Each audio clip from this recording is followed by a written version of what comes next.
பாமகவோட ஆரம்பமே வன்னியர் சங்கம் தானே. ஆமாம். இந்த வன்னியர் சங்கத்துக்குன்னு அலுவலகம் இருந்தது இல்லையா? நான் வன்னியர் சங்க அலுவலகத்திலையும் இப்போ பிரச்சனை வந்திருக்குன்ற மாதிரி கேள்வி. அதாவதுங்க, நான் பொதுச்செயலாளர் இருக்கும்போது தாங்க அது பண்ணது.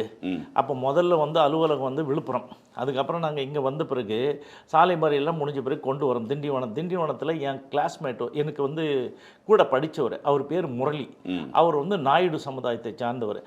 நான் சொல்லும்போது இந்த மாதிரி எங்களுக்கு திண்டிவனத்தில் ஒரு அலுவலகம் வேணும், ஏதாவது உனக்கு தான் நீ திண்டிவனம் தானடா, நீ பெட்ரோல் பங்க்லாம் வச்சுருக்கிற, ஏதாவது சொல்லி யாராவது இருக்கிறாங்களான்னு கேட்ட உடனே அவங்க மாமா கிட்ட சொல்லி, அவர் பேர் ராதாகிருஷ்ணன். அவர் இப்போ அலுவலகம்னு சொல்கிற இடத்து பக்கத்தில் தான் அவர் ஆஃபீஸ் வச்சுருந்தாரு. அதில் கொஞ்சம் கடைகள்லாம் இருந்தது. அது ஒரு பெரிய ரைஸ் மில்லுங்க.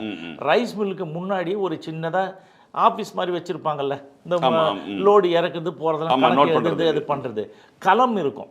அந்த களம் நிறைய பேர் இது பண்ணி உக்காரலாம் மாதிரிலாம் இருக்கும். அது எங்களுக்கு கொடுக்கல. அந்த முன்னாடி இருக்கிற அந்த இடத்த மட்டும் வாடகை கேட்டால் வாடகை வானான்னு சொன்னார்.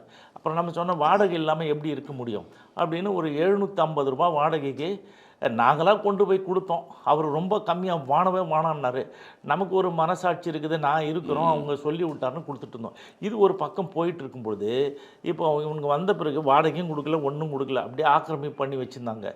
ஸோ இப்போ என்ன ஆச்சுன்னு கேட்டிங்கன்னா, அது உள்ளே தான் அந்த இந்த 25 தியாகிகள், இவங்களுக்கு எவன் செத்தான் போனான்னு கூட கணக்கு தெரியாது. 21 பேர்னு சொல்லுவானுங்க, மீதி 4 பேரை விட்டுடுவானுங்க.